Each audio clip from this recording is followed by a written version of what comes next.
இந்த பெயிண்டிங் டெல்லி சுல்தான் தான் ஒய்ஃபுக்கு கிஃப்டாக கொடுக்கறதுக்காக வரைஞ்சார். இந்த பெயிண்டிங் சுமார் 900 ஆண்டுகள் பழமையானது என்றான்.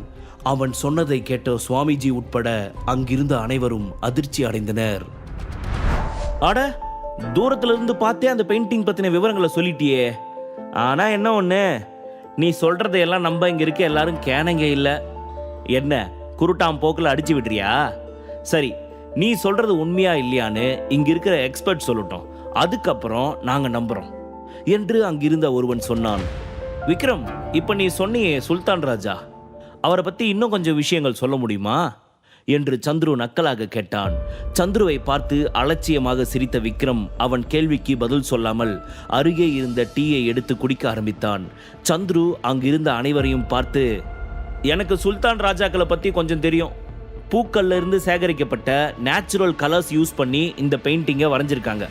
இந்த பெயிண்டிங்கில் இலை, பச்சை மூங்கில், திராட்சை, இன்னும் நிறைய பொருட்கள்ல இருந்து எடுக்கப்பட்ட கலர்ஸ் யூஸ் பண்ணியிருக்காங்க. அப்புறம் பெயிண்டிங்க்கு அடியில் இருக்கிற இந்த லெட்டர்ஸ், இதை சுல்தான் தன்னோட கையாலேயே எழுதியிருக்காரு என்று தனக்கு தெரிந்த விஷயங்களை எல்லாம் சொன்னான். சுவாமிஜியும் கைத்தட்டியபடி, ரொம்ப நல்லா சொன்ன சந்துரு, உன்ன மாதிரி எக்ஸ்பர்ட்டால தான் ஆன்டிக் ஃபீல்டு இன்னும் நல்லா இருக்கு என்றார். பாத்தியா சுரபி, சந்துரு எவ்வளோ புத்திசாலின்னு? அவனை மாதிரி புத்திசாலி ஆட்கள்லாம் ரொம்ப குறைவாக தான் இருப்பாங்க என்று வசுந்தரா சந்துருவை புகழ்ந்தார். வசுந்தரா சொன்னதை கேட்ட விக்ரம் அவர் சொன்னதை கண்டுகொள்ளாமல், சுரபி நம்ம போலாமா என்றான். என்ன விக்ரம், இங்க இருக்க கஷ்டமா இருக்கா? அது சரி, சந்துரு முன்னாடி தோத்து போனதுக்கு அப்புறம் இங்க இருக்க உனக்கு கஷ்டமா தான் இருக்கும்.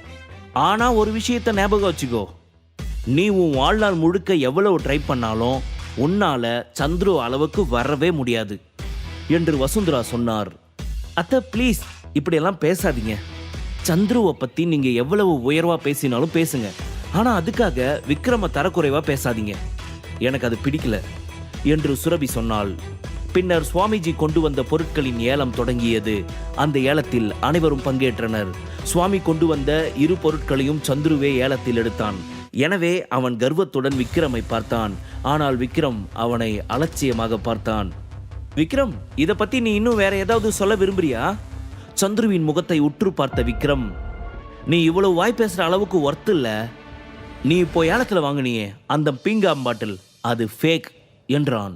என்னது, இந்த பாட்டில் ஃபேக்கா? ஒரு பார்வையிலேயே இது ஃபேக்குன்னு உனக்கு தெரிஞ்சிருச்சா என்று சந்துரு கோபமாக சொன்னான்.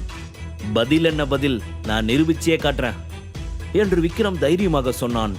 அடுத்த கணம் விக்ரம் தன் கையில் இருந்த டீ கப்பை மேஜை மீது இருந்த பீங்கான் பாட்டிலை நோக்கி தூக்கி எறிந்தான்.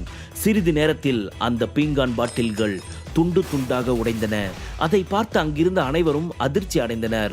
விக்ரம் இவ்வளவு விலை உயர்ந்த பழங்கால பொருட்களை உடைத்ததை பார்த்தவர்களுக்கு கோபம் வந்தது. நீ இந்த பீங்கான் பாட்டில்களை உடைச்சதுக்கு காரணம் சொல்லியே ஆகணும் என்று விக்ரமிடம் சொன்னார்கள். அங்கிருந்த அனைவரையும் ஒரு பார்வை பார்த்த விக்ரம், கீழே உடைஞ்சு கிடக்கிற அந்த பாட்டில்களோட பீசஸை பாருங்க, அதுக்குள்ள கருப்பு கோட்டிங் இல்லை. இன்ஃபேக்ட் பழங்காலத்தில் எல்லாத்தையும் கைகளால் தான் பண்ணுவாங்க, அதனால அதனுடைய உள்பக்கம் எல்லாம் கருப்பாக தான் இருக்கும். ஆனால் இந்த காலத்தில் செய்கிற பீங்கான் பொருட்கள் உள்ள எல்லாம் கிளீனாக இருக்கும். நீங்களே அந்த உடைஞ்ச பாட்டிலை பாருங்க என்றான். விக்ரம் சொல்றது சரிதான், இது பழங்கால பொருள் இல்லை, இப்போ ரீசன்ட் டைம்ல உருவாக்கப்பட்டது தான். இது உடைஞ்சதுனால இது பழங்கால பொருள் இல்லைன்னு நமக்கெல்லாம் தெரிய வந்துச்சு. ஆனா அவனுக்கு எப்படி இதை பத்தி தெரிஞ்சது? நிச்சயம் அவங்கிட்ட ஏதோ ஒரு சக்தி இருக்கு என்று நரைத்த தலையுடன் இருந்த ஒருவர் சொன்னார். அதே நேரம் வசுந்தராவின் முகம் அவமானத்தால் சிவந்தது. சி, இவன் முன்னாடியெல்லாம் நான் அசிங்கப்படுற மாதிரி ஒரு நிலைமை வரும்னு நான் நினைக்கவே இல்லை என்று வசுந்தரா உள்ளுக்குள் பொறுமினார். ஏற்கனவே 30 லட்சம் நஷ்டம், இதுல இவங்கிட்ட வேற இப்படி அசிங்கப்படுற மாதிரி ஆயிடுச்சே, எவ்வளவு பெரிய அவமானம் இது. சுரபிக்கு முன்னாடி கெத்து காட்டணும்னு நினைச்சு இவங்கிட்ட தோத்து போயிட்டனே என்று சந்துரு தன்னைத்தானே திட்டிக் கொண்டான். அதே நேரம் விக்ரமும் சுரபியை அழைத்து கொண்டு அந்த ஹாலை விட்டு வெளியேறினான். அவர்கள் வெளியே வந்தபோது கௌதம் ஏற்கனவே காருடன் தயாராக இருந்தார்.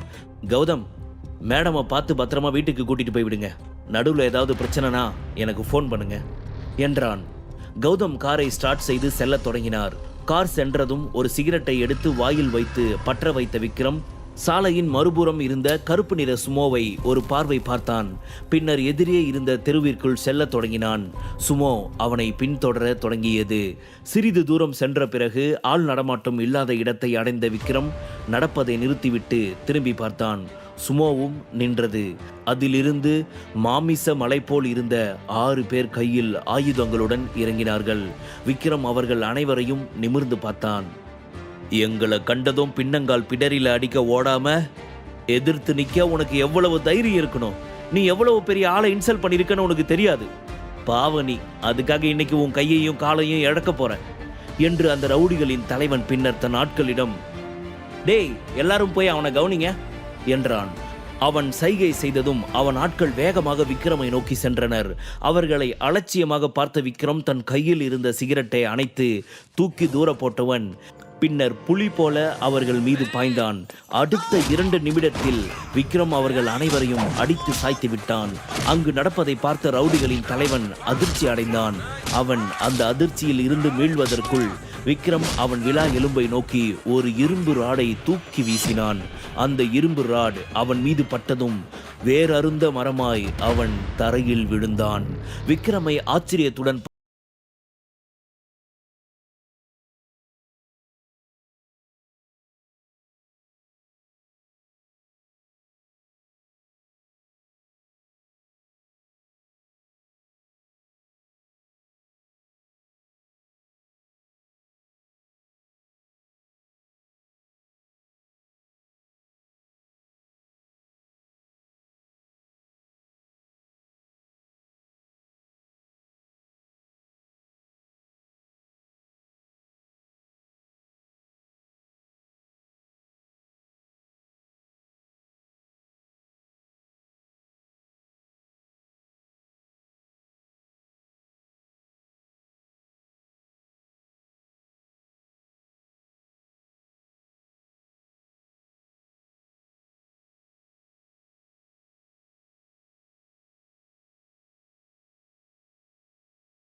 முழு கதையையும் கேட்டு மகிழ பாக்கெட் FM ஆப்பை டவுன்லோட் செய்யுங்கள்.